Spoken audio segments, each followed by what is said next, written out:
C'est un peu le jeu. Yo. Salut! Salut! Salut, comment tu vas Nascar? Bien? Ouais, super bien et toi? Ouais, ça va super bien. Et Paty, ça va toi? Toujours? Bah alors, quoi de neuf? Ça avance bien là, le jeu? Ouais, le jeu avance très bien. Il y a beaucoup de choses qui se passent en ce moment, beaucoup de travail, beaucoup de choses à mettre en place. On a plein d'idées. Donc, ouais, c'est une période très mouvementée. Surtout que là, on a lancé, je sais pas si vous savez, mais on a lancé les ventes des Platinum Pass et des Platinum Pack 2. D'accord, ok. C'est notre première auction qu'on fait sur Atomic Hub, donc on découvre ça. D'accord. C'est super intéressant, il y a pas mal de choses à faire et tout. J'espère que la communauté, en tout cas, va, va être intéressée par nos NFT. D'accord. Et d'ailleurs, j'avais une question de développer votre jeu et le raccorder votre jeu avec Atomic et Wax. Ça va, c'est pas trop compliqué. Vous en sortez pas mal. Alors, donc moi, je suis arrivé dans le milieu du Play to Earn, de la blockchain en décembre, quand j'ai été recruté par Playtix. D'accord. Je connaissais un petit peu, donc, mais enfin, j'étais pas technique, j'étais D'accord. pas très informé non plus sur le sujet. Mais ce que j'ai cru comprendre, c'est qu'Atomica durci grandement son processus de whitelisting et de Hmm. verified au moment où nous on s'est lancé, ce qui n'est pas plus mal d'ailleurs, parce que si tout le monde est whitelisté, en fait, ça n'a plus de valeur d'être Hmm. whitelisté. Donc ils ont fortement durci leur politique, pour je ne sais quelle raison. D'accord. Euh, J'imagine à titre personnel que c'est parce qu'il devait y avoir beaucoup de projets qui vendaient du rêve et qui au final disparaissaient, ou Oui, bien sûr. sais-je. Et donc, on est arrivé au bout d'un long processus. Alors, c'est Jérôme et William, donc les fondateurs de Playtix, qui s'en sont occupés. Alors, j'ai pas tous les détails. La seule chose que je sais, c'est qu'on a dû fournir pas mal d'éléments. Alors, on a fourni par exemple des vidéos explicatives pour justement Hmm. les gens de chez Wax pour pouvoir pleinement comprendre à la fois le jeu, les mécaniques, Hmm. et ils ont été extrêmement regardants sur la token economics, sur aussi, vu que la particularité d'Harmonia et des jeux qu'on va faire sur Playtix, c'est d'être comment dire, disponible pour le mass market. On a mis pas mal de choses dès le départ en termes de développement, de solutions pour faciliter le D'accord. jeu blockchain.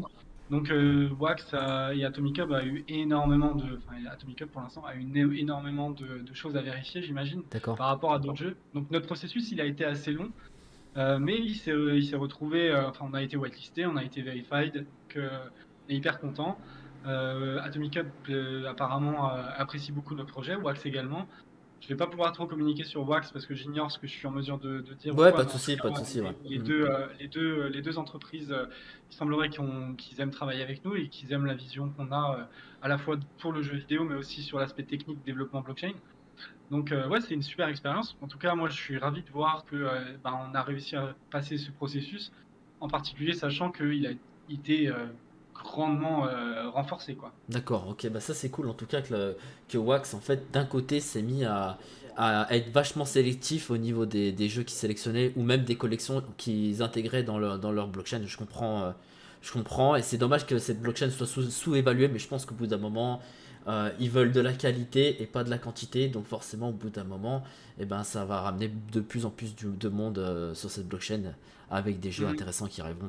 Je t'ai attaqué direct sur le sujet, je viens d'arriver, je suis désolé. Ouais, pas de problème. Je me suis même demandé si on était en live ou si on discutait comme ça, Ah ouais ouais non mais tu sais moi avec les c'est spectateurs. vrai que je suis direct ouais ouais ouais et Non, non, c'est bien, d'accord c'est bien. bah tu vois en fait c'est vrai que les gens commencent un peu à arriver bon il y a 21h souvent vers 21h30 les gens vont arriver bah au pire on va commencer Mhm. tout simplement en gros tu es qui et en gros en gros vous êtes qui en fait c'est ça à la fois ta société et ouais en gros la société en gros pour laquelle tu travailles. Bon, je vais être impoli, je vais commencer par moi. Ouais Moi, pardon. Je m'appelle Virgin Comoli, je suis le marketing manager de Playtix, qui est donc l'entreprise qui produit et qui développe Harmonia. D'accord. Moi, j'ai une formation de communicant, marketing. J'ai travaillé en agence, chez l'annonceur, à mon compte. J'ai travaillé pour des grands groupes comme par exemple Puma Europe, où je m'occupais de l'Italie, de la France, de l'Espagne, du Portugal. D'accord. J'ai ensuite travaillé en tant que consultant pour la SNCF et j'ai ensuite développé ma propre agence. Donc ça c'est pour moi. Je suis donc spécialisé dans le marketing, dans la communication. Et Playtix recherchait un marketing manager et donc au mois de décembre j'ai rejoint l'équipe. Alors Playtix, c'est une société qui a été fondée par quatre personnes. Donc du coup, c'est des passionnés de jeux vidéo, hein. D'accord? Voilà, chacun a des compétences bien particulières, mais la chose commune, c'est une passion pour le gaming et qui s'est articulé autour de l'idée que en fait, le play to earn, enfin le NFT, la blockchain permettait aux joueurs d'avoir la possession de leur propre jeu et de capitaliser sur le temps qui passait à jouer. Donc ça, c'est William Alacron, notre COO, qui est parti de ce constat et qui a eu l'idée maintenant, il y a, il me semble, 2 ans et demi, voire 3 ans, de travailler sur ce sujet. Hmm. Et donc du coup, c'est la réunion de 4 personnes avec des compétences distinctes, certains dans la blockchain, certains dans le développement, certains dans l'aspect technique, commercial, d'autres dans la gestion, d'autres dans le jeu vidéo. Et c'est la somme de ces compétences qui ont créé la société. Très vite, il y a eu beaucoup de gens qui sont arrivés, à la fois pour développer le jeu, développer l'aspect game design, parce que je ne sais pas si vous avez remarqué, mais pour moi, une des forces qu'a Playtix pour les joueurs, c'est vraiment de développer du jeu vidéo. Donc c'est pour ça qu'Harmonia, par exemple, a un gameplay qui est beaucoup plus technique qu'un jeu blockchain traditionnel, d'autant plus que c'est le premier jeu que la société développe. Donc on note vraiment là-dedans une vraie idée d'apporter quelque chose aux joueurs, pas D'accord. seulement un système via des browsers, via des mécaniques très simples de play to earn. Nous, Playtix a voulu dès le départ en fait créer un jeu qualitatif pour nos joueurs et qui cumule à la fois une jolie histoire, des mécaniques en jeu propres au gaming, mais aussi des mécaniques de jeu propres à la blockchain et de créer des outils derrière. Je vais même dire en day one, avant même de commencer à parler de bêta ou de Harmonia, ils ont développé en tant que Playtix des solutions blockchain, par exemple le Playtix Connect que vous utilisez quand vous vous connectez à Harmonia. Ça, c'est des choses qui ont été développées par Playtix parce que dès le départ, il y a une idée de faciliter les choses, de permettre au maximum de joueurs d'apprécier et de découvrir les mécaniques propres Hmm. au Play to Earn. D'accord, ok. D'accord. Donc là, on parle pas de, pour les viewers, on parle pas de personnes qui ont créé un jeu vidéo dans leur chambre. Là, on parle clairement d'une société à part entière qui crée son jeu Tout à fait. vidéo et à la On est fois. Ouais. 18. Vous êtes 18. D'accord, ok. Oui, on travaillait en plein recrutement, on recherche des talents. L'équipe se développe. Voilà, on est de nombreuses personnes avec des qualités différentes qui ont tous envie de rendre le rêve de Playtix réel, tout simplement, Hmm. de créer le jeu vidéo de demain, de créer les habitudes de gaming de demain. Et c'est extrêmement technique, c'est extrêmement complexe. L'imagination est probablement le moteur le plus intéressant dans cet univers, étant donné qu'il y a tout à faire. C'est nous qui allons définir les usages, c'est nous qui allons définir les habitudes, et c'est à Hmm. nous d'inventer ce que le jeu vidéo de demain pourrait être. Et Playtix se positionne vraiment du côté du joueur. On veut faire en sorte que le maximum de personnes puissent y accéder et de découvrir les mécaniques qui sont propres et inhérentes. Donc là, vous êtes en train de créer un jeu qui sera à la fois sur mobile et sur PC, donc toucher à deux publics en même temps. Exactement. Et en sachant que sur mobile, beaucoup de personnes aussi, il y a un gros public à prendre aussi sur mobile. Et limite, ça pourrait même initier des gens qui ne sont pas du tout dans le Play to Earn et les mettre dans le Play to Earn via votre jeu mobile, limite. Donc ça ramènerait un nouveau public encore en plus dans le monde du Play to Earn. Exactement. Bon, je ne sais pas si c'était des questions qui allaient venir, mais je vais digresser pendant une minute sur Mm. ce sujet. En tant que marketing manager, c'est donc ma fonction d'aller chercher les joueurs potentiels et de s'assurer que la communication soit bonne. Et donc, les jeux Play to Earn, jusqu'à présent, il y a une cible principale qui est donc la cible des crypto-investisseurs, des early adopters. Donc, c'est des gens qui aujourd'hui connaissent les mécaniques de la blockchain, sont plus d'ailleurs des investisseurs réels que des joueurs passionnés, parce qu'ils vont d'un jeu à l'autre sans forcément avoir des styles particuliers qui leur plaisent, mais ils calculent la rentabilité, ils jouent et ils sont vraiment dans une optique d'investissement. nous, on compose avec cette cible qui est notre première cible. C'est celle qui va nous permettre justement à la fois tester Beta Island, de tester notre modèle économique, de tester, de voir si tout simplement le jeu plaît et avoir les retours, maximum de retours possibles de notre communauté. Et il y a une seconde cible qui, elle, arrive dans un second temps, avec le développement du jeu et de la version 1, donc qui sortira pour Harmonia aux alentours de septembre et octobre.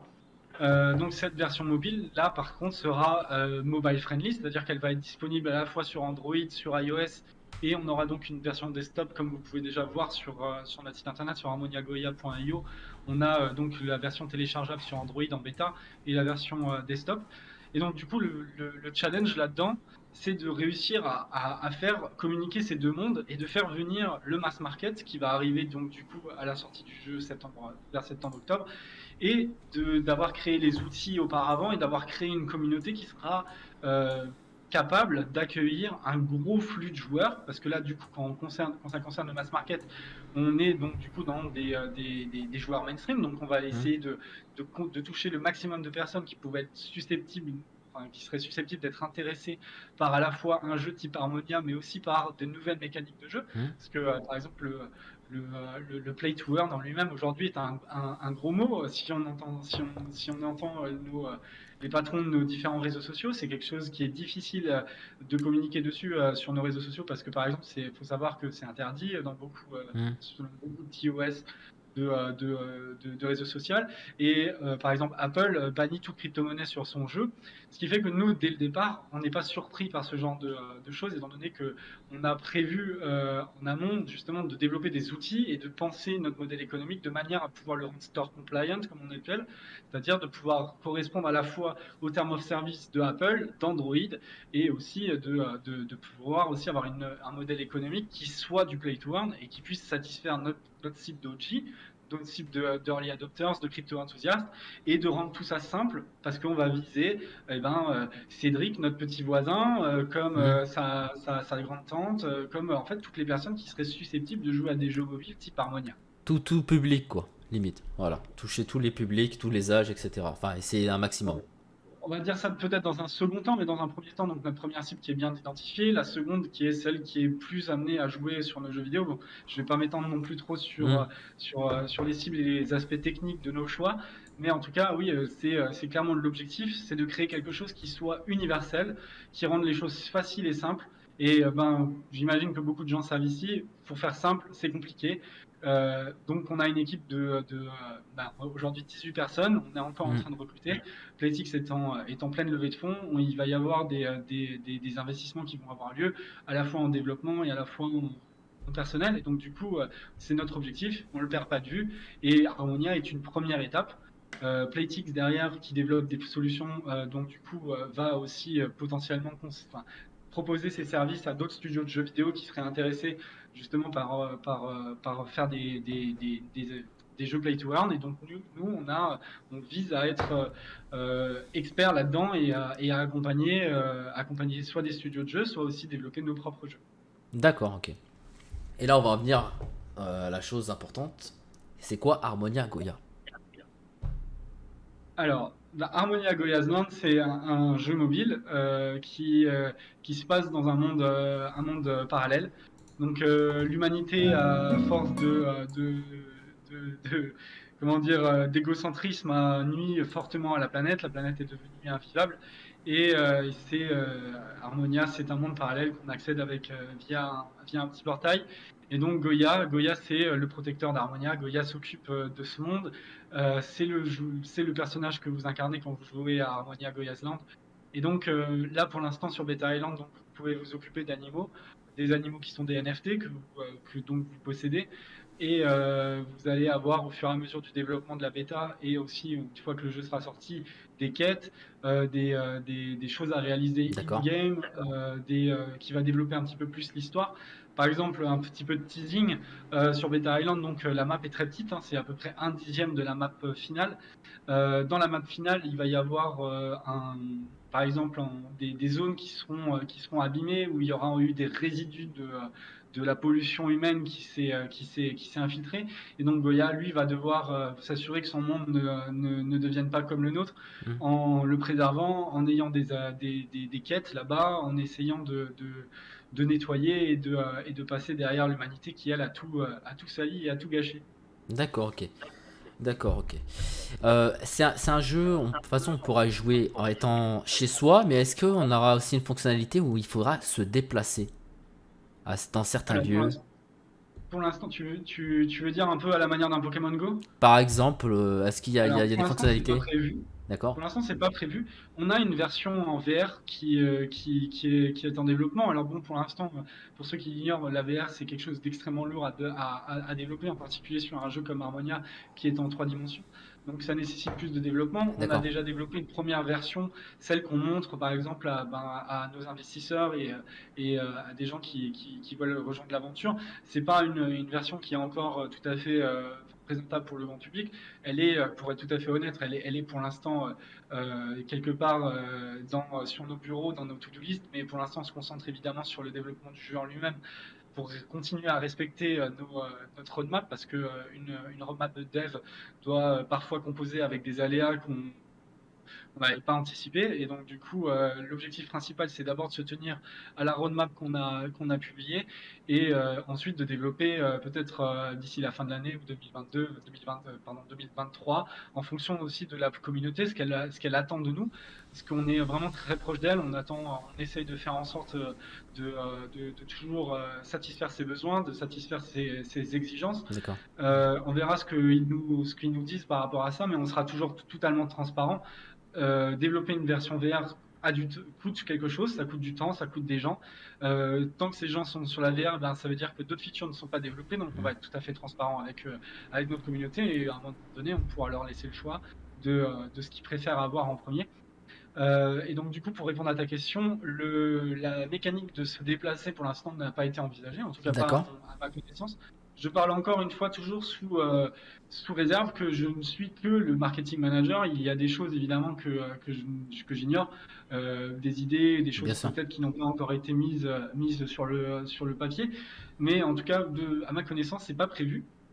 Il y aura quelques modifications par rapport à la bêta et au jeu final en termes de gameplay, mais ne parle pas de cet exemple-là. D'accord, Ouais. ok. Donc, d'après ce que j'ai compris, le jeu actuellement, on a une map, on achète des œufs, il y a différentes raretés de ces œufs, on peut avoir différents animaux, le but étant de s'occuper de ces animaux, et en contrepartie, on reçoit du token, c'est ça, d'après ce que j'ai compris. Exactement. Des parties du jeu, c'est un peu un style Tamagotchi, un peu comme on avait quand on était jeune, limite. Oui, tout à fait, c'est similaire. Alors là, je dis oui parce que on est au mois d'avril. On a eu une première grosse update en termes de dev qui a eu lieu là ce mois-ci, la semaine dernière. Donc là, on a rajouté une mécanique qui s'appelle le maraîchage. Donc là où, par exemple, vous avez des plants de carottes, vous pouvez venir les cueillir et nourrir vos animaux. Mais en substance, tu as raison, c'est similaire à un Tamagotchi. Vous avez des animaux dont vous vous occupez. Ces animaux, elles ont 3 jauges. Il y a une jauge de bien-être Hmm. que tu montes en les caressant, une jauge de propreté que tu montes en les nettoyant, et une jauge de satiété qui, elle, monte quand tu leur donnes à manger. Sur Beta Island, pour que justement favoriser le test, en gros, nous, on fournit tous les jours 3 beta berries par animal qui est sur ton wallet, D'accord. ce qui te permet de le nourrir. Donc en gros, il n'y a pas d'autre action que de récupérer les beta berries, le nourrir. Mais le jeu en lui-même, quand il sera sorti, en fait, c'est plus complexe que ça. C'est-à-dire que c'est déjà Beta Island, c'est une journée égale 24 heures dans le jeu. Hmm. Quand le jeu sera sorti, une journée dans le jeu, c'est 15 minutes. Donc il y aura 15 minutes, ça sera un peu un jeu contre la montre. Il va falloir qu'en 15 minutes, vous nourrissiez vos animaux, que vous fassiez vos quêtes, que vous craftiez des items, etc. Et donc, il va falloir trouver les meilleurs moyens, les manières les plus efficaces de à la fois les nourrir, mais de se déplacer, de réaliser les quêtes, de trouver les bons composants pour crafter tel ou tel item, etc., etc. Et donc, du coup, le jeu va être beaucoup plus intense qu'il ne Hmm. l'est à l'heure actuelle, parce que 24 heures, c'est long. Aujourd'hui, en 24 heures, c'est largement suffisant. Il me semble que pour vraiment faire toutes les actions qu'on peut faire sur Beta Island, ça va pas prendre plus que 5 à 10 minutes. Donc aujourd'hui, c'est clair que il y a une partie du gameplay qui manque, mais parce que c'est tout simplement une bêta. On a énormément de mises à jour qui vont arriver au fil des mois, au fil de l'été, jusqu'à arriver en septembre avec septembre-octobre vers une release de la V1. Et là-dedans, il y aura énormément de choses en plus. D'autant plus que pendant toute la durée du développement de Beta Island, on va rajouter des features qui vont un peu changer les choses. Alors, je vais revenir, j'avais une question à te poser tout à l'heure. Donc en fait, je veux revenir sur quelque chose, c'est en s'occupant des animaux, donc plus on s'occupe des animaux, plus on gagne des tokens. Est-ce que ces tokens actuellement qu'on gagne, c'est des tokens test ou en fait ils seront utilisables à la sortie du jeu en septembre? Alors vu que c'est la bêta, aujourd'hui on n'a pas pu mettre en place le HMX qui est la monnaie du jeu. Il y aura différents types de monnaies, alors à la fois des FT et des NFT. Pour être tout à fait honnête, je préfère éviter de m'engager sur le sujet parce que c'est quelque chose d'extrêmement technique. Je pensais être en mesure de comprendre, sauf que, comme je disais un peu tout à l'heure, à la fois pour être comment dire, pour rentrer dans les TOS de Apple, il a fallu créer quelque chose de créer une alternative et en fait c'est tellement complexe que je veux éviter de dire des bêtises, surtout que j'imagine que les gens qui te suivent sont des gens qui sont intéressés par le monde du NFT et donc du coup je voudrais surtout pas dire quelque chose d'erroné, donc je préfère m'abstenir dessus. Mais pour te parler de la bêta et de l'état actuel du jeu, en gros ce que vous faites, c'est quand tu t'occupes d'un animal, déjà les animaux ils sont répartis en plusieurs catégories. La première c'est la rareté. Donc, en fonction de l'œuf que tu as ouvert, tu vas avoir des œufs limited, donc gris, rares qui sont bleus, épiques qui sont violets et légendaires qui sont oranges. Chacun de ces animaux ont une productivité différente. C'est-à-dire qu'un animal limited va par exemple te fournir un bêta jelly par jour. Un animal rare, ça va être 2, l'épique 5 et le légendaire 10. Donc du coup, déjà, il y a une différence à ce niveau-là. Ça, c'est toute la différence qu'il y a aujourd'hui dans Beta Island. Maintenant, à la release du jeu, il y aura des différenciations qui vont se faire encore plus précises. C'est-à-dire que là, tu peux voir des animaux, des végétaux, des végétales, des candies, etc. Et en fait, donc il y en a qui volent, il y a des insectes, il y a des animaux qui sont complètement différents. Et en fait, il va y avoir des enclos différents dans lesquels on va pouvoir optimiser la productivité de nos animaux. Par exemple, si j'ai un enclos aérien, et ben, les animaux qui volent vont potentiellement avoir plus de productivité parce qu'elles seront aussi plus heureuses. Donc un enclos adapté au type d'animaux que tu auras, c'est ça? Exactement. Ça va arriver au fur et à mesure des updates. Donc au courant de l'été, je ne prends pas de risque en disant que ça sera release au niveau de la V1 du jeu, donc septembre-octobre. Je n'ai pas exactement en tête quand est-ce que ça c'est prévu d'être créé sur Beta Island, mais en tout cas c'est le projet. Et donc les animaux sur Beta Island produisent de la Beta Jelly. C'est une ressource qui est unique dans la bêta. C'est cette ressource qui va se transformer en HMX au moment où le jeu sortira. Donc en gros, déjà aujourd'hui, si tu t'occupes de tes animaux, tu vas générer de la bêta jelly et au bout d'un moment, et ben, quand tu vas arriver au début du jeu, tes animaux, et ben, la bêta jelly qu'ils ont créée va se transformer en HMX. Et donc du coup, tu pourras récupérer tes gains comme ça ou alors les réinvestir parce que c'est aussi une monnaie pour pouvoir la dépenser dans le jeu, pour pouvoir acheter d'autres NFT, des skins, etc. etc. Les créatures que vous avez déjà créées petit à petit avec des mises à jour, vous allez en ajouter des nouvelles, vous allez vous mettre à jour, vous allez faire des choses comme ça? Ouais, alors on partage régulièrement sur Twitter les concept art de nos animaux. Donc là, il y en a eu 10 qui ont été lancés au mois de mars. D'accord. Et donc il y en aura d'autres qui vont arriver au fur et à mesure du développement du jeu, au fur et à mesure de l'avancement tout simplement des modèles 3D, etc. Donc c'est prévu, il y aura des drops d'animaux en plus, il y en aura au moins un d'ici à la sortie du jeu. J'ai une autre question. Donc s'occuper des animaux, nettoyer la map, récolter des ressources pour leur donner à manger. Il y a un système de construction qui va être adapté aussi dans le jeu comme un peu Animal Crossing? Peut-être je vais trop loin dans ce que je pose comme question, je suis désolé. Hein, parce que je retrouve un petit peu, je repense un peu du Animal Crossing en fait dans votre concept, c'est pour ça. Du housing, il y aura des mécaniques où en fait, tu vas pouvoir créer, tu vas pouvoir manager tes enclos en fait dans le monde d'Harmonia. Bon, pour répondre à ta question en termes de housing, je ne crois pas. En tout cas, pas en 2022. À ma connaissance, encore une fois, je maîtrise pas tous les éléments du game design, d'autant plus que il y a des choses qui sont en test et je peux pas vraiment dire si en fait ça va pouvoir être mis en place. Donc à prendre avec des pincettes, je dirais que non, en tout cas pas en 2022. Mais par contre, il y a d'autres choses qui vont être faites. Tu peux créer des objets, tu peux créer récupérer des ressources pour essayer de les développer. Tu as une mécanique de stacking aussi qui est propre au jeu blockchain. Donc, on a différents NPC qui sont dans le jeu. Et en fonction du NPC que vous allez choisir, donc du personnage non joueur que vous allez choisir, vous allez avoir des droits de vote. Donc, ça peut être intéressant. Par exemple, si vous êtes intéressé par la contrainte environnementale que Playtix a choisi d'adopter, par exemple, vous pouvez, souscrivant, en stackant au bon NPC, avoir un droit de vote, par exemple, sur le prochain déploiement, la prochaine renégociation de contrat avec Eden Reforestation. Imaginons que demain, on aille plus loin encore sur les partenariats avec The Loop. En tout cas, il y aura toujours des droits de vote comme ça. De la même manière que tu peux crafter des habits, crafter des choses pour Goya, et du coup, en fonction du NPC que tu choisiras, tu vas avoir un droit de vote sur les prochaines features qui vont être mises en ligne, les prochains objets, les prochains skins, etc. D'accord. Donc ouais, vous faites participer la communauté pour la suite des événements du jeu et vous restez à leur écoute. C'est très très bien. C'est très très bien. Je pense que c'est un peu la blockchain. En tout cas, moi, c'est comme ça que je la vois. À chaque fois, quand j'ai découvert, en arrivant dans ce milieu et que j'ai découvert le monde de la blockchain, à chaque fois que je posais une question à mes devs en mode ouais, est-ce que ça, du coup, c'est visible par tout le monde et tout, la réponse, elle est tout le temps la même. Oui, la blockchain, c'est transparent. Mais en fait, moi, j'adore ce concept.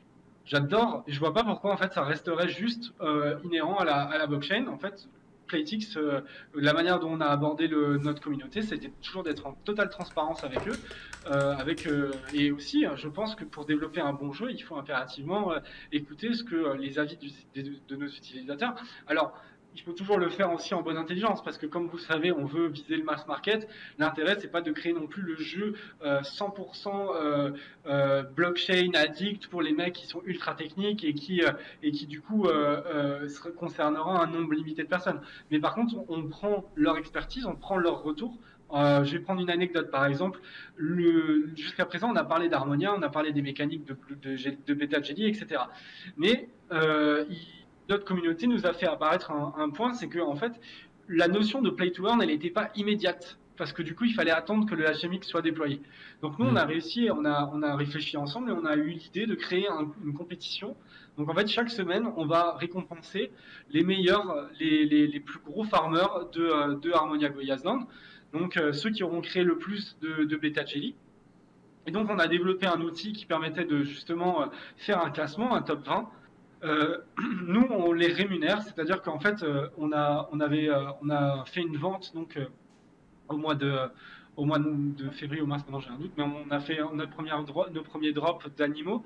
En fait, on a récupéré la moitié des wax qu'on réinjecte en fait chaque semaine sur toutes jusqu'à la release du jeu. Donc jusqu'en septembre, on a planifié ça, on a réparti nos gains dessus. Et donc en fait, on alloue toutes les semaines 2000 wax plus la moitié de nos market fees de la semaine pour le top 20 de nos joueurs d'Harmonia. Et donc cette mécanique-là, elle n'était pas prévue à la base. Et elle est venue parce que on s'est rendu compte que notre communauté, elle aurait voulu peut-être quelque chose dans ce genre-là. Et donc du coup, on a développé cet outil. Notre communauté a apparemment apprécié. Et la formule mathématique qu'on avait mise derrière pour justement faire la répartition des lots et tout, s'avérait qu'ils se sont rendus très vite compte qu'ils pouvaient avoir plein d'acomptes différents avec plein d'animaux et tous les réunir à un moment donné, au moment de la capture d'écran pour définir le top 20. Donc du coup, ça avait créé une nouvelle mécanique, un nouvel usage. Moi, je trouve ça passionnant, hein. À titre personnel, j'adore découvrir les usages dont tes joueurs font, hein, de ton jeu et des choses que tu mets en place. Et donc, du coup, il s'avérait ils auraient préféré une autre formule. Donc, on a fait un vote. On a ensuite choisi la formule dont notre communauté a voté. Elle a été mise en place à partir de la semaine dernière. Et là, on va donc diffuser le premier classement avec cette nouvelle formule, du coup, demain. Alors, s'il y a des gens de notre serveur Discord qui sont présents, sachez que demain, c'est encore un jour férié. Donc, il est probable qu'on puisse vraiment diffuser le top 20 à partir de mardi. Je ne veux pas trop m'avancer dessus, mais ça sera probablement mardi. Donc, voilà. Si vous passez par Eh, le stream, en fait, t'as mis un système de. Pardon, excuse-moi. Je t'ai coupé, désolé. vas-y. Je disais, t'as mis un système pour de challenge limite en fait, en gros, pour récompenser les joueurs et les fidéliser à jouer et à continuer et monter au classement. Et en fait, c'est pas mal, je trouve, de ressortir 2000 wax. C'est ça que j'ai compris, vous ressortez 2000 wax que vous répartissez, 0,5% de nos market fees, ouais. que vous répartissez pour les gagnants. Donc en fait, c'est réparti Ouais. sur combien de gagnants, sur combien de personnes en fait, en gros. Là, on le répartit sur 20 personnes. Et D'accord. l'idée, c'est qu'à terme, en fait, on rémunère tous les joueurs. Donc, même si ça sera un wax ou deux wax pour le numéro 450e, l'idée, c'est de faire ça. Donc, ça va venir dans un second temps. Déjà, on va stabiliser le premier concept, qui est donc de rémunérer les 20 premiers. Et une fois que ça, c'est maintenant bien établi, que tout est en place, on va voir pour ouvrir le classement. Mais en tout cas, c'est l'idée de base, c'est de répartir nos gains avec tous nos utilisateurs. Parce que tout simplement, le retour on est sur une bêta, donc chacun des bugs qu'un utilisateur nous remet, nous fait connaître, ou chaque feature qu'on a développée mais qui aurait pu être mieux pensée par rapport à l'épreuve du réel, et ben en fait tout ça pour nous ça a une valeur et on veut à tout prix en fait qu'on soit dans du win-win. Nos joueurs jouent, passent du temps à nous parler, à report des bugs, et ben nous de notre côté on a envie de les récompenser. Je trouve ça génial. C'est pas beaucoup de personnes qui font ça, tu vois. Là, il y a beaucoup de sociétés, enfin, je dis pas des sociétés, mais des créateurs de jeux Play to Earn qui, eux, encaissent, mais en fait ne récompensent pas ou remercient pas en fait les joueurs qui sont rentrés. Et ça, je trouve ça super sympa et cool vis-à-vis de votre communauté. Ouais. Il y a deux points qui expliquent ça. Déjà, le premier point, c'est celui, je veux dire, c'est l'aspect de l'entreprise. En fait, nous, Playtix, Harmonia, c'est pas le but d'Harmonia, c'est pas de venir, de faire un drop et de partir aux Caraïbes. L'idée d'Harmonia, c'est de créer un jeu avec les features et les fonctionnalités que nos devs derrière ont développées. Là, je parle vraiment des trucs blockchain. J'ai vu une question passer par rapport à la cross-blockchain. Oui, c'est clairement un sujet, c'est un sujet sur lequel on travaille. Nous voulons faire en sorte que les NFT puissent à la fois vous appartenir, mais aussi pouvoir vous suivre en fonction des blockchains sur lesquels vous voulez vous développer, sur lesquels vous voulez jouer tout simplement. Donc ça c'est un aspect très technique sur lequel je ne vais pas pouvoir rentrer non plus trop en détail, mais en tout cas c'est clair et net que c'est une optique de Playtix. Et donc l'idée de Playtix qui est derrière, c'est d'être là sur le long terme. On est là pour à la fois créer du jeu vidéo, mais créer des ressources, créer des usages, créer des mécanismes et être un acteur majeur de la blockchain et du play to earn et du gaming en règle générale. Donc c'est pour ça qu'on a une vision, nous, qui s'inscrit sur le long terme. On n'est pas sur du gain court-termiste. L'idée, c'est toujours de pouvoir continuer à maintenir la société donc du coup pérenne. Hein, donc c'est-à-dire qu'il faut quand même sécuriser des financements, sécuriser des rentrées d'argent. Mais nous, on est là pour être sur du long terme. Notre plan de communication s'inclut autour de la sortie du jeu qui va toucher le mass market. Très peu de jeux vont investir autant d'argent que nous pour acquérir le mass market, parce que vous n'êtes pas sans savoir que si vous voulez toucher la ménagère de moins de 50 ans qui est passionnée de jeux vidéo, ça va vous coûter autrement plus cher que de faire une bannière sur un site crypto pendant quelques jours ou quelques semaines. Donc c'est une manière complètement différente de penser, une manière complètement différente d'aborder l'avenir. Et surtout une manière beaucoup plus globale. Et donc du coup voilà pour expliquer pourquoi on fait ce genre de choses, c'est tout simplement parce que on est là pour avoir un échange. On capitalise énormément sur le retour de nos utilisateurs, et donc c'est pour nous toute manière tout à fait naturelle que ça s'est mis en place. Et pour répondre le second argument du leaderboard, c'est que moi je viens du jeu vidéo compétitif. J'ai été semi-professionnel. Autour de moi, dans l'entreprise, on a des gros gamers, des gros passionnés. On a l'esprit de compétition dans le sang. Et quoi de mieux que de développer de la compétition sur un jeu qui à la base n'est pas prévu pour. Ouais. Mais c'est les usages qui ont défini ça, et c'est ça qui est passionnant et qui est absolument haletant. C'est qu'en fait, nos joueurs, moi j'adore le lundi, là, quand justement le leaderboard va être dévoilé. C'est mon moment peut-être préféré de la semaine professionnelle, parce que du coup, les gens, ils veulent être les meilleurs, ils veulent être devant, et il y en a certains qui ont trouvé des mécanismes que d'autres n'ont pas trouvé. Et du coup, j'adore cet esprit de compétition, j'adore ça. Harmonia s'y prête pas forcément, mais on travaille sur un autre jeu qui va sortir aussi cette année, qui s'appelle Top Squad, qui sera un jeu de foot, et donc du coup entièrement PVP en 4 vs 4. Et celui-ci, par contre, va réveiller clairement notre fibre compétitive, et j'espère que les joueurs qui ont apprécié la compétition sur Harmonia vont s'éclater avec nous sur Top Squad. Alors je vois que Zeloup vient de revenir. Normalement, Zeloup peut parler. Ah, là c'est fluide. Et c'est instantané. Voilà, parce qu'il n'y a plus le Twitch en parallèle et le direct Discord, il n'y a plus de problème de micro, de retour son. C'est parfait, c'est nickel. Alors Zeloup, c'est quoi comme société? Vous êtes qui en fait exactement? Alors, c'est une société qu'on a créée en août 2019. D'accord. Qui a pour but de récompenser les gestes éco-responsables. On a développé un moteur de récompense utilisant la blockchain qui a la capacité de créer un portefeuille blockchain pour un utilisateur quand il télécharge une application qui est sur la plateforme. Et sur cette plateforme, donc sur ce moteur de récompense, on peut mettre différentes applications mobiles ou d'applications web qui ont un but de récompenser un geste éco-responsable.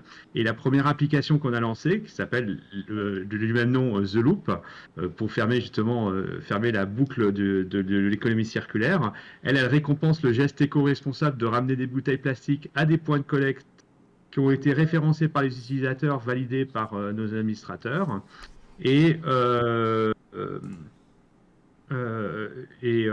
On récompense aussi le fait de lutter contre la pollution. Donc on peut partir se promener, ramasser des déchets et à la fin de la session déclarer les déchets qu'on a ramassés.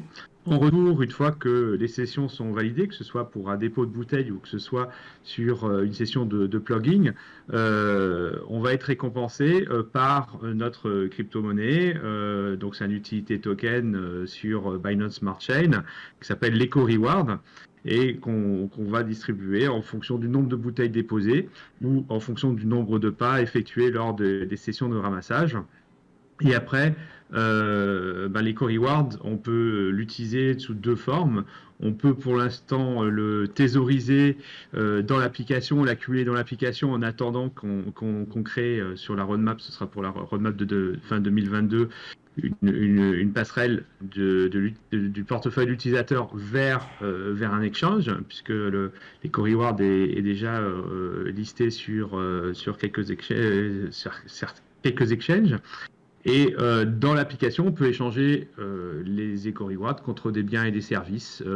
Donc, c'est des coupons de réduction qui vont de 10% à 50%. Et on a des partenaires qui valorisent la bouteille en pouvoir d'achat jusqu'à 50 centimes, ce qui est un record mondial de valorisation. Je trouve ça super intéressant. Moi, j'aime beaucoup ça. Moi, j'aurais eu ça quand j'étais jeune. Et là, cette possibilité-là, on me dit va ramasser des bouteilles, ramener à des points de collecte et recevoir de la crypto-monnaie, quelque chose qui pourrait me donner un revenu. Je sais pas, j'aurais foncé direct, personnellement. Non, je trouve ça super. Et ça peut même responsabiliser des jeunes au lieu de balancer ces bouteilles comme ça dans la rue, etc. C'est tout à fait le point de départ. C'est tout à fait le point de départ. On s'est dit pourquoi on a de la pollution. La pollution, c'est souvent parce que il y a plein de raisons. Manque d'infrastructures, manque d'éducation, manque d'efficacité des infrastructures. Mais pour nous, le point de départ, c'est un manque de valeur. Je dis toujours, est-ce que vous jetteriez de l'or Ça fait 2 ans que je pose la question, j'ai toujours pas trouvé personne qui me dit oui, oui, je jette parce que je commencerai à faire ces poubelles en premier. Voilà, donc c'est une question de valeur. Quand on consomme et puis ça n'a pas de valeur, je jette, c'est tellement facile. Et pourtant, on trouve bien des plastiques qui ont de la valeur, des Lego par exemple, les briques de Lego. Ça traîne pas dans la rue, ça traîne pas dans les rivières, ça traîne pas dans les océans, parce que ça a de la valeur aux yeux de l'utilisateur. Ça viendra à l'idée d'aucun enfant de jeter ses Legos par négligence après avoir joué une fois avec. Et donc là, on essaye de créer de la valeur pour le plastique qui est déconnecté de sa valeur résiduelle par des mécanismes. Parce qu'on s'est dit, bah voilà, le moto, je le fais parce que c'est bien pour la planète. Certains le font. Mais c'est visiblement pas suffisant puisque tout le monde ne le fait pas, puisqu'on a des problèmes de pollution. Donc on essaie de ramener de la gamification dans l'application avec un leaderboard, avec des challenges où on peut des challenges qu'on organise avec des marques, où là parfois il y a des prix super à gagner. On a un challenge actuellement puisqu'on a commencé notre collaboration avec Plectix sur le jeu Harmonia. Donc on va avoir un challenge où le meilleur collecteur pourra gagner un NFT, un pack NFT arbre. Parfois je mélange entre l'anglais et le français. Et puis on fera d'autres choses comme ça et plein de on fourmille d'idées entre les deux sociétés pour collaborer et faire ce pont unique où on va brouiller les pistes entre ce que je fais dans la virtualité et ce que je fais dans l'espace réel. Je trouve ça un bon partenariat en fait, vous deux. Enfin, je trouve Les trois sont des super partenariats.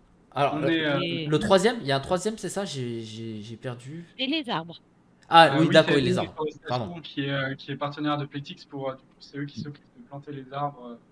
En fait, pour chaque NFT qu'on produit, un arbre sera planté, et donc c'est la société qui s'occupe de ça. Bon. Et d'ailleurs, c'était le point de départ. C'est comme ça que ça nous a attiré. Nous, on est toujours en regardant à faire de la veille d'autres solutions, puisque notre moteur de récompense est ouvert et on peut mettre récompenser d'autres gestes responsables. The Loop, on s'est concentré sur le plastique parce que c'est là où il y a le plus de traction. Tout le monde est au courant de nos jours. Hein. Il n'y a pas 5 minutes où on ne voit pas une publicité à la télé qui dit tiens, je fais mon canapé avec du plastique venant des océans. Il y a du plastique, il y a des problèmes de plastique. Alors on parle de pollution plastique, mais on oublie juste qu'il y a un être humain derrière la pollution, donc c'est plutôt une pollution humaine.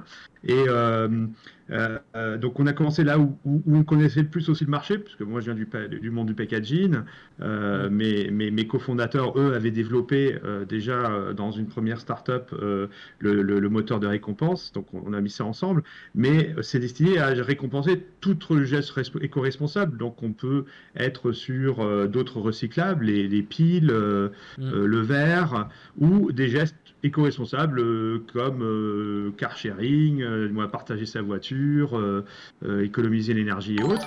Et puis ben voilà, on a vu Plectix qui communiquait, qui disait nous on fait un jeu NFT. Évidemment on est dans l'espace blockchain aussi, hein, et on a commencé aussi à toucher un petit peu du NFT, mais pas du tout à la même échelle que Plectix. Mais on a vu la même intention de pouvoir utiliser un jeu pour faire aussi quelque chose d'impactant positif pour la planète. Et ça, on dit, là, il faut qu'on se parle, quoi. Donc, j'ai approché Jérôme et son partenaire, et on s'est vite rencontrés, et on est vite tombé d'accord que c'était une évidence de travailler ensemble, parce qu'on a déjà le point de départ, on a la même vision de vouloir aussi apporter du plaisir en jouant, mais surtout faire de l'impact pour notre planète. On a tous envie de ne pas aller dans le mur au niveau de notre planète et de pouvoir contribuer à notre échelle. Et pour la petite anecdote, on est tous alsaciens. Eric est également alsacien, et donc du coup on s'est vu en physique autour d'une table, on a les réunions. Et on a tendance à toujours faire des longues réunions parce qu'on a beaucoup d'idées. C'est toujours très très passionnant, j'adore ça. Tant mieux, ouais. C'est là où on voit en fait l'univers des possibles qui s'ouvre à nous. Alors là on est rassemblés, parce qu'on parle d'Harmonia, on parle de Zulup, mais en fait le monde de la blockchain en lui-même apporte tellement de nouvelles possibilités, de nouveaux types d'usages, de nouvelles mécaniques, technologies, etc., que en fait les acteurs qui ont de l'imagination et qui se donnent les moyens de réussir, en fait tout simplement pourront créer des choses aujourd'hui qui sont aujourd'hui impossible, enfin, qu'on pense impossible et qu'on certaines même n'imaginent même pas. Donc The Loop rentre clairement dans ce prisme-là, parce que imaginez si on arrive à la fois allier le milieu du play to earn dans des marchés comme émergents, par exemple comme l'Asie du Sud-Est, qui peut avoir justement un problème de pollution, en particulier parce qu'on a tendance à délocaliser nos déchets là-bas. Imaginons tous ensemble comment on pourrait faire en sorte de à la fois leur donner les moyens technologiques de lutter contre la pollution, mais aussi de leur dégager des revenus, parce que là on est peut-être en train d'imaginer un système économique complet qui va potentiellement bouleverser aussi pas mal de choses, de la construction sociale, de l'État, de beaucoup de choses. On peut vraiment aller très loin dans la réflexion, et j'espère qu'en tout cas avec des projets comme The Loop, on va avoir bientôt peut-être des exemples très clairs de bouleversement, de révolution écologique un peu partout à travers le monde, et en particulier dans des zones où en fait typiquement on va pouvoir augmenter le pouvoir d'achat de la population qui fera ça. Alors moi, ouais, j'ai clairement une question. Donc là pour l'instant on parle à l'échelle de la France et des DOM, etc. Ou on parle plus dans le monde en fait. Alors, on parle dans le monde, hein, et je pense que c'est pareil pour Playtix. Playtix a déjà des joueurs dans le monde. Nous, c'est pareil, on a fait le parti. Justement, on trouve un peu des solutions dans le monde du recyclage ou du geste éco-responsable. On commence à avoir de plus en plus de solutions, mais qui sont souvent très localisées. Là, on a fait le pari, on s'est dit, ben voilà, quel est l'outil le plus commun actuellement? C'est le téléphone. Tout le monde a un téléphone avec de plus en plus d'accès à du data. Après, pour engager des gens éviter qu'on jette dans la nature, il faut une poubelle. Donc, dans The Loop, le point de départ, c'est on va référencer une poubelle. Et je pars en vacances, je vois une poubelle avec un tri sélectif pour le plastique, je prends une photo. Sous 24 heures, nous, on va la valider. Et à partir de ce moment-là, ce point devient un point actif pour tout utilisateur pour déposer ses bouteilles et déclarer le nombre de bouteilles, monter dans le système, nous on valide et gagner ses éco-rewards. On a l'exemple, on a commencé des annonces il y a quelques jours sur Harmonia et on a suite à ça, on a eu un point de collecte qui a été créé en Inde, un point de collecte créé, une personne qui en parlait pour créer ça au Québec, une personne en Bulgarie. Et on a eu un point de collecte créé à Lviv en Ukraine. D'abord, je croyais que la personne qui avait posé la question, est-ce que ça marche en Ukraine? J'avais répondu oui, mais bon, peut-être qu'en ce moment, c'est pas la priorité en Ukraine.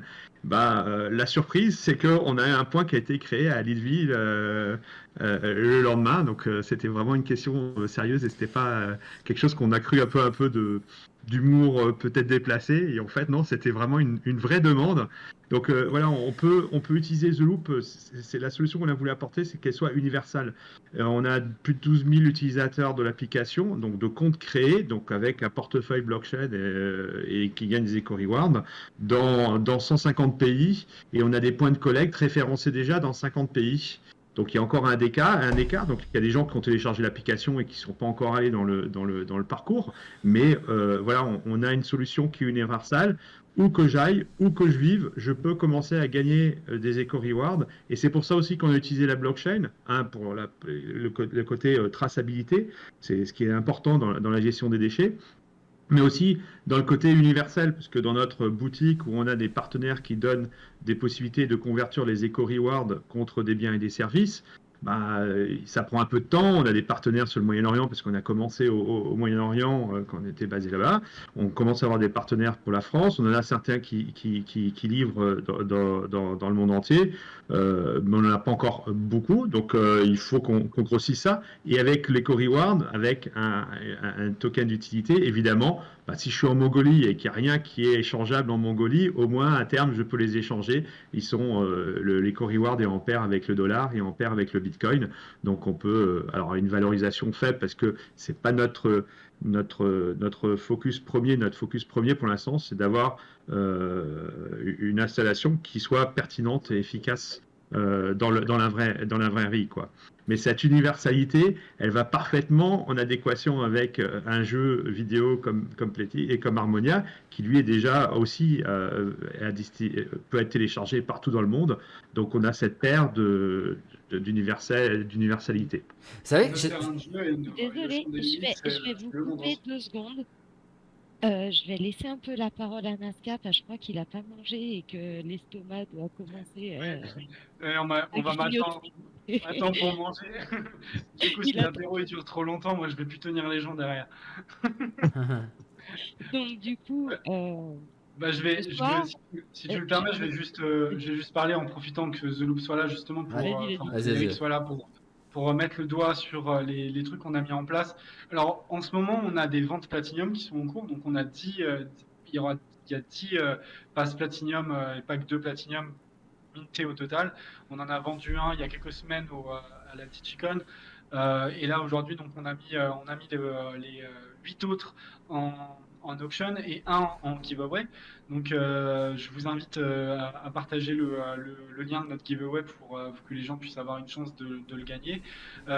Si vous voulez participer aux ventes aux auctions, je vous invite via le giveaway de nous rejoindre sur Discord et de regarder. Tous les liens sont postés dans les annonces et dans les chaînes appropriées.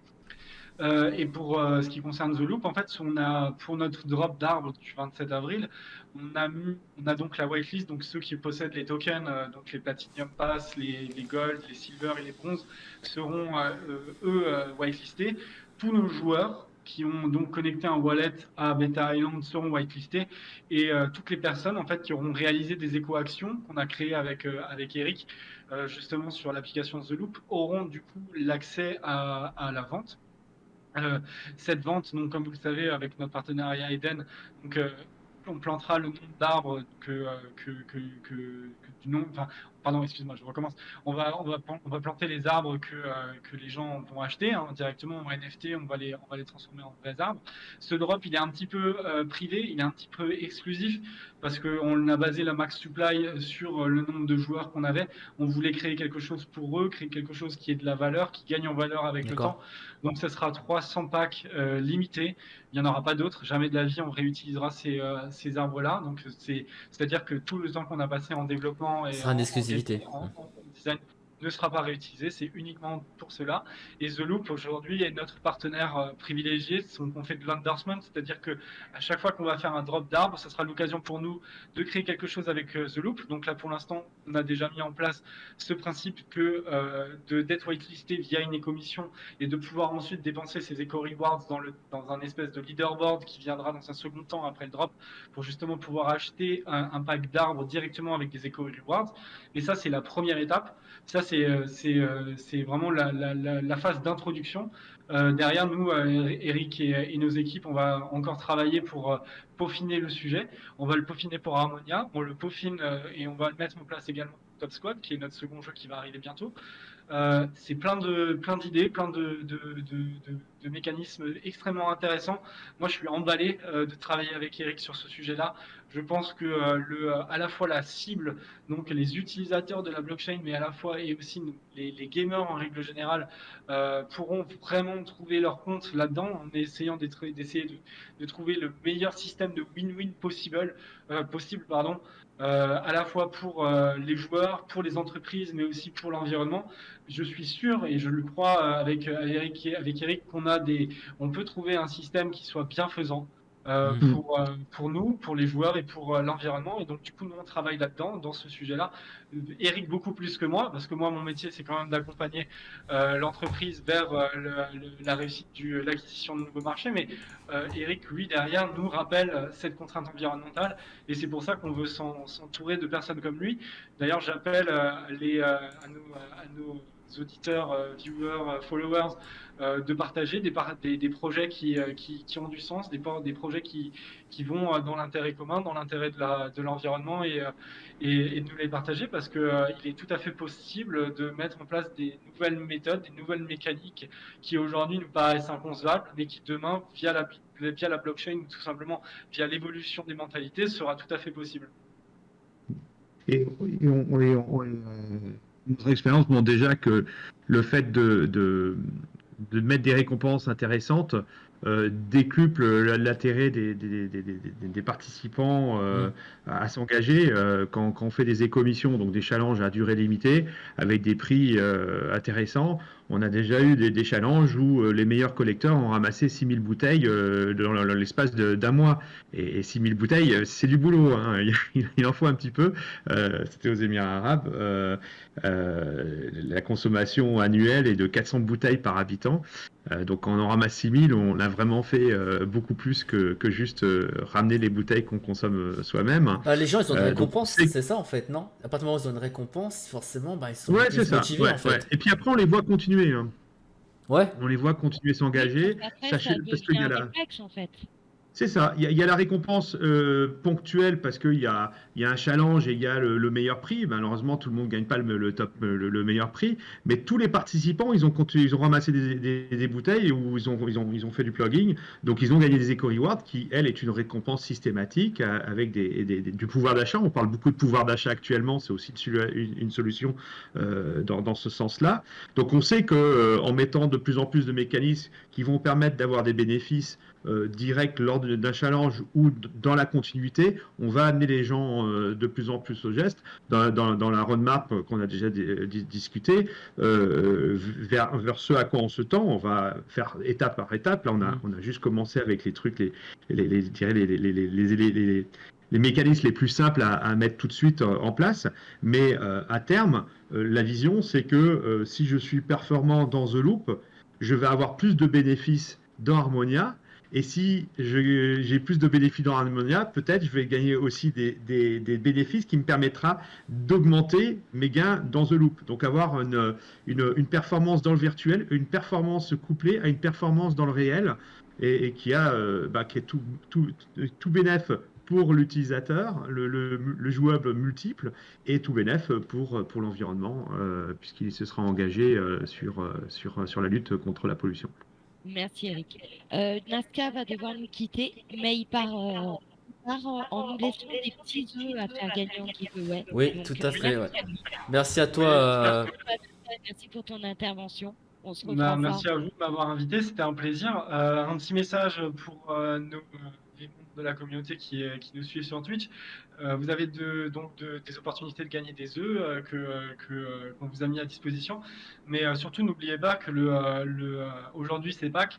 L'événement majeur, c'est donc on avait créé toute la semaine une chasse aux œufs sur Discord. Elle se conclut avec du coup le giveaway de nos passes Platinum, de nos packs de Platinum. Donc je vous encourage tous à participer à notre giveaway. C'est très simple, c'est un GiveLab. Donc rejoignez notre Discord et regardez notre dernière annonce. Et comme ça, vous avez une chance de gagner ce qui est aujourd'hui l'œuf le plus rare qu'on ait mis à disposition. Donc je vous souhaite tous bonne chance. Et n'hésitez pas, si vous passez sur Discord et que nos interventions vous ont donné des idées, n'hésitez pas à partager ça avec nous. Je vous lirai avec plaisir. Et voilà, comme quelqu'un l'a dit, créons un cercle vertueux. Créons-le ensemble, c'est nous qui définissons les usages. Donc je vous invite tous à mettre votre pierre à l'édifice et c'est comme ça qu'on changera le monde. C'est un par un. Voilà. Je te remercie, merci infiniment en tout cas et merci pour la communauté et tout ça, c'est cool. Bonne soirée à toi. Au revoir. Alors moi j'ai une question, Zeloop, vous allez travailler avec Madagascar ou pas? Parce que moi c'est vraiment le coin qui... Ma femme est de Madagascar, donc en fait c'est un coin qui... Je connais les difficultés de cette île, des gens et des problèmes au niveau de la famine, etc. Et en fait, leur apporter En des fait, rewards et ramasser des bouteilles, ça pourrait même dépanner pas mal de personnes qui galèrent là-bas, en fait, je me dis, en fait, franchement. c'est vrai, c'est vrai. Alors, moi, une fois, j'ai fait du backpacking en Madagascar. C'est un pays qui est magnifique. Hmm, Je sais pas où on en est de nos jours en termes du taux d'utilisation du téléphone avec de la data, puisque là, il faut quand même ça. Et puis, il faut un réseau de poubelles hein, où on peut déposer c'est sûr. de tri. Donc ça, je ne sais pas où on en est en termes d'infrastructure. Après, on a la nouvelle fonctionnalité qu'on a sortie il y a 4 semaines, hein, qui est la fonction de plugging, où là, justement, on n'a même plus besoin de poubelle, puisqu'il suffit de partir en marche. On s'inscrit pour 15 minutes, une demi-heure, 1 heure. Pendant cette durée-là, on va ramasser des déchets. À la Hmm, fin, on demande de faire une photo des déchets dans un sac pour montrer qu'ils hmm, ont été ramassés, collectés. c'est bien Et ça. là, si la session est validée, on va donner des éco-rewards sur la base des pas qui ont été effectués pendant la session. Puisque là, on peut le mesurer, on ne va pas faire une différence entre le mégot, la bouteille plastique, le Hmm, masque, le bout de papier et autres. C'est juste l'acte d'être s'être engagé, d'avoir ramassé. Donc ça, tout le monde, on peut le faire partout, même si j'ai pas une infrastructure. Ça peut être, et c'est pour ça aussi qu'on a fait le plugging, parce que voilà, on a des gens qui vivent ou bien dans un espace rural, ou bien dans un pays où l'infrastructure n'est pas encore hmm. très développée.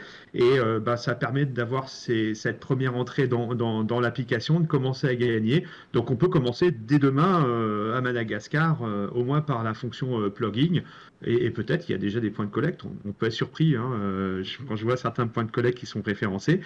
Comme dit, on a déjà vous verrez dans l'application, si vous dézoomez la carte, vous verrez tous les points de collecte par pays, tous les pays où il y a des points de collecte. Après, l'utilisateur, quand il rentre dans l'application, il ne voit que 20 km autour de chez soi, puisque évidemment, il va pas faire prendre sa voiture et faire des centaines de kilomètres pour déposer une bouteille. Mais quand on dézoome, on voit au moins le nombre de bouteilles, le nombre de points de collecte par Hmm. pays. Et après, on travaille avec des représentants. On a signé des contrats pour plusieurs pays. On a des pays cibles, hein, la France en tête de pan pour l'Europe, on a des partenaires aux États-Unis, on est sur les Émirats arabes puisqu'on a un consul, on a créé la société là-bas et puis on a fait je dirais nos armes. C'est un petit laboratoire intéressant parce que tout est compacté. Mais on a des représentants, on a signé en Honduras, au Guatemala, au Chili, en France, en Zambie, au Maroc.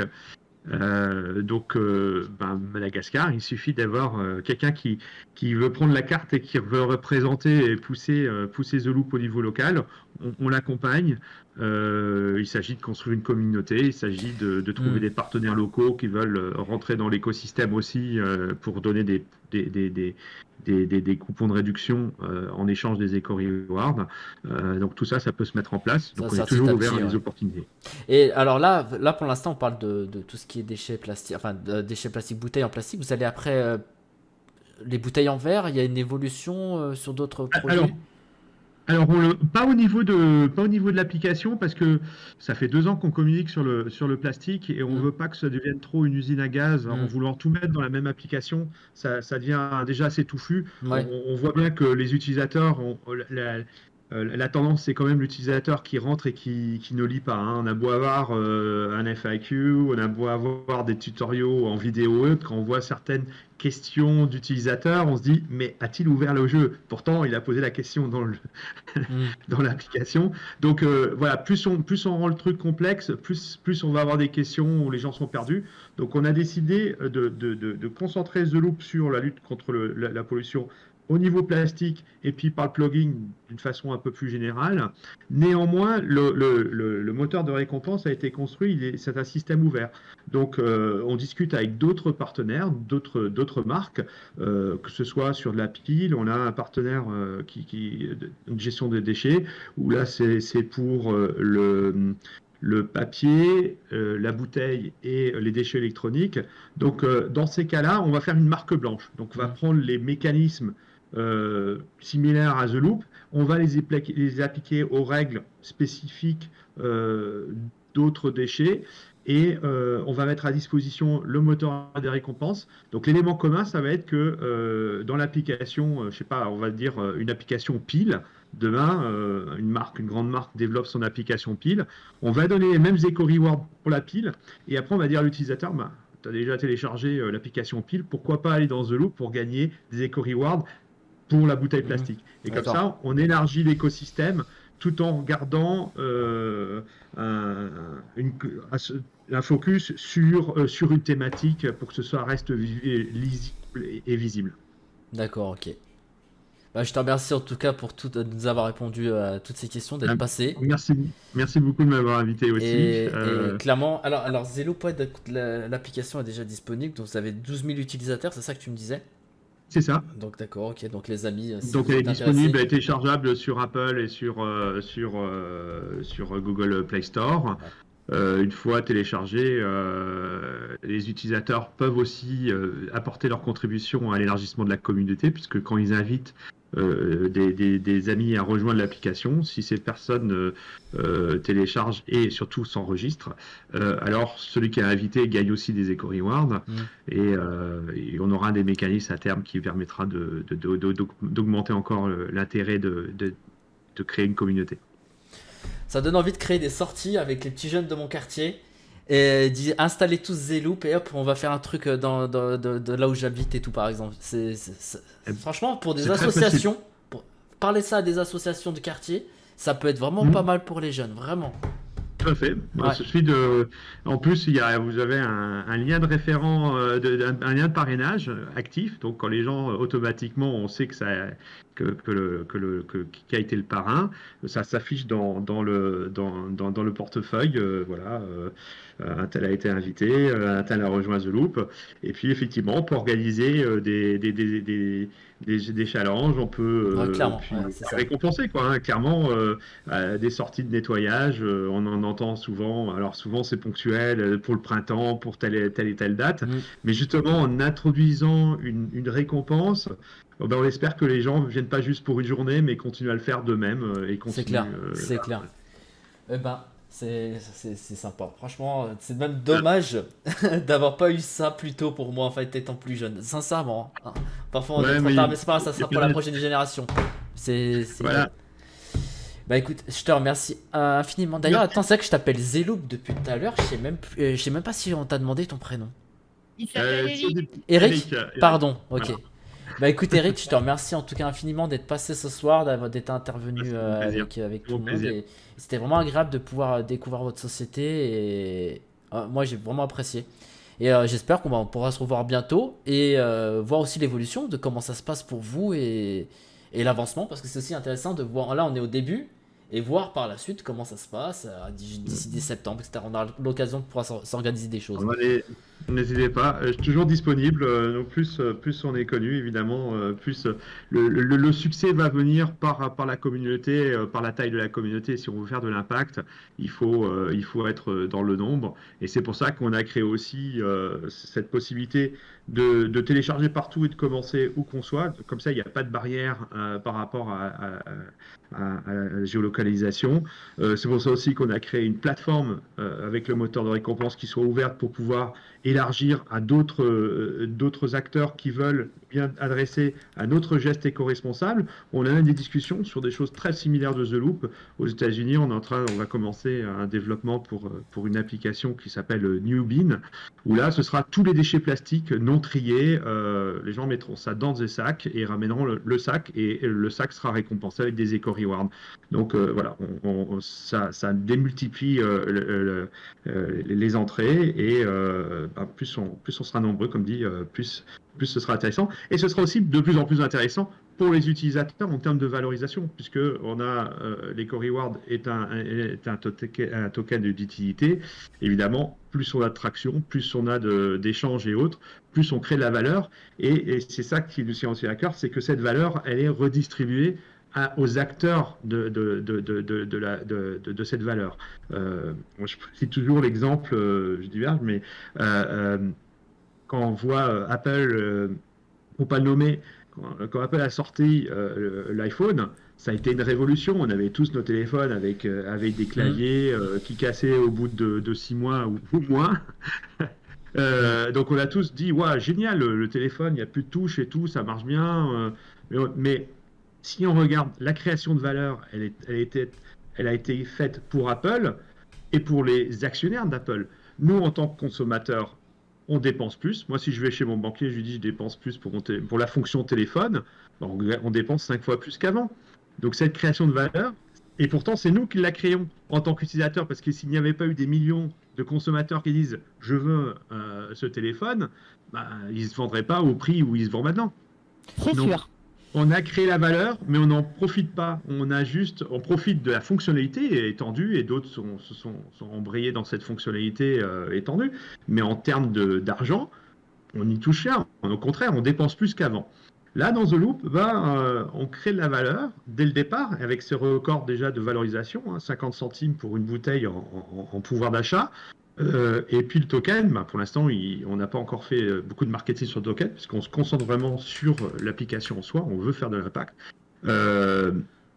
Mais à terme, avec du nombre, avec de l'attraction, le token va aussi prendre de la valeur, mais cette valeur, elle est dans les mains des utilisateurs. On distribue 48% des 80 milliards de tokens qui ont été créés au niveau du smart contract. Du master contract, c'est pour voilà, ça part dans la communauté. Alors moi j'ai une question, je te retiens un peu, c'est Pas de problème.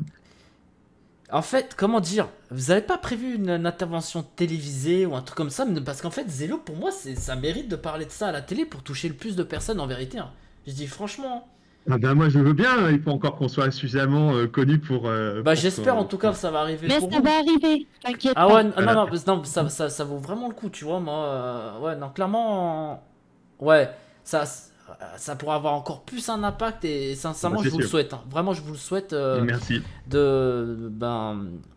d'avancer et d'évoluer, clairement, et faire évoluer aussi les mentalités des gens, et je trouve ça vraiment une très très bonne opportunité, vraiment. Merci. Écoute, encore merci à toi d'être passé ce soir. C'est moi. Et moi. merci Pathy aussi d'avoir fait le lien entre nous, clairement. Je savais pas Ouais. trop à quoi m'attendre ce soir, comment on allait parler de tout ça, mais au final ça s'est découpillé nickel. On a parlé du jeu, on a parlé de Zeloop, enfin c'est nickel. Nickel, et Voilà. c'était vraiment agréable de Non, pouvoir c'est échanger. génial. Et puis, tous ceux qui nous écoutent, ils peuvent n'hésitez pas à télécharger, comme expliqué Nazca, avec les ponts qu'on est en train de créer entre The Loop et Harmonia. Ceux qui sont intéressés par Harmonia, il est franchement intéressant aussi de commencer à travailler un petit peu dans The Loop. D'abord pour la whitelist, après pour avoir la possibilité de gagner un pack NFT arbre. Et puis, comme dit, il y aura un pack à gagner au niveau de les commissions, mais on a un leaderboard on a une échelle sociale dans The Loop. On commence en tant que débutant et on peut terminer jusqu'à gourou avec 4 niveaux de ceinture. Donc on a à peu près 28 niveaux pour monter dans l'application, mesuré sur le nombre de bouteilles qu'on a ramassées, et puis maintenant on va rajouter les pas. Ces statuts d'utilisateurs vont être un moment utile dans Harmonia au fur et à mesure qu'on avance dans le développement avec Harmonia. Donc rien n'est jamais perdu, tout se recycle. Ouais. Alors moi, je vais répondre pour toi, il n'y a pas de code parrainage pour l'appli parce que l'appli est gratuite. C'est-à-dire que tu prends l'application. J'ai testé d'ailleurs et Eric a validé mes points de retrait. Tu prends l'application. Tu sais, les poubelles que tu as dehors, les poubelles publiques de tri, tu prends ta poubelle en photo et ils créeront le point de retrait. En fait, Et après, quand tu iras te balader, tu ramasses les bouteilles, tu les jettes, tu prends en photo et c'est pareil, ils te donneront des éco-rewards. Comme j'ai compris, Agora, en fait, il voulait que je l'invite, tu sais, pour que, comme si je le parrainais, tu sais, comme il avait expliqué, plus on invite des gens et plus on a. Oh, c'est ça qu'en fait, il voulait Oui, dire à droite. l'application est gratuite. L'application est gratuite, ça c'est vraiment important. On a d'autres modèles économiques Je donnerai ça à Agora. pour se financer, mais c'est complètement gratuit pour les utilisateurs.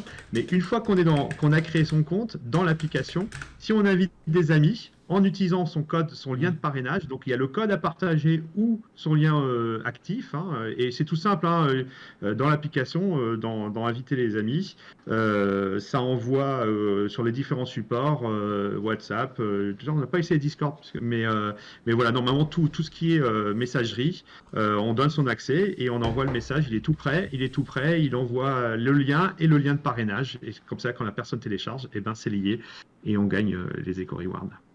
Et pareil, quand on crée des points de collecte, on gagne aussi 500 éco-rewards. Alors, il y a quelqu'un dans le chat qui a parlé que, genre, avec ses enfants, ils font des sorties en automne avec l'école pour aller ramasser des bouteilles, etc. S'ils mettaient en lien l'application en plus de ça, ça serait littéralement génial en vérité. Ça donnerait encore plus un défi. Donc on travaille avec la fonction plugging. On a déjà fait des accompagnements d'événements comme ça. Parfois, c'est un peu compliqué sur le ramassage parce en ramassage, on ramasse de tout. Et nous, on est vraiment sur la fonction première, c'est sur les bouteilles. Donc, ça faisait un peu de différenciation. Mais là, avec la fonction plugging, on a simplifié beaucoup l'accompagnement pour justement des sections de nettoyage. Il suffit d'inviter les gens à télécharger, et ça je recommande pour des sessions comme ça, c'est d'inciter d'abord les gens à télécharger. Quand ils sont à la maison, ils ont du Wi-Fi, ils peuvent découvrir un peu l'application. Et comme ça, quand ils viennent le jour du ramassage, ils s'inscrivent, ils s'enregistrent sur une session d'1 heure, et pour l'instant, ils ramassent, et à la fin de la session, ils ont juste à prendre en photo les déchets qu'ils ont ramassés, et ils seront récompensés. Nickel. Bah, je te remercie beaucoup encore, hein, Voilà. en tout cas. Bah, merci pour ton intervention. Et sincèrement, très très bientôt. Je te souhaite une excellente soirée et merci encore à toi, Hypatie, pour cette bonne soirée à tout le que monde. nous a fait. Merci à toi. Bonne soirée. Merci. Ciao, Eric. Ciao. Bah, Hypatie, merci. Clairement, Il y a pas de problème. ça m'a fait vraiment kiffer. J'avais pas mal d'appréhension et ça m'a fait vraiment kiffer de parler de ça. Mais Et ça me touche de ouf. Le projet est juste magnifique. Il est juste magnifique. On ne peut qu'accrocher avec ça. Je comprends pas. S'il y a des gens qui trouvent que c'est de la merde, dites-le moi, hein, parce que moi, je pigerai pas.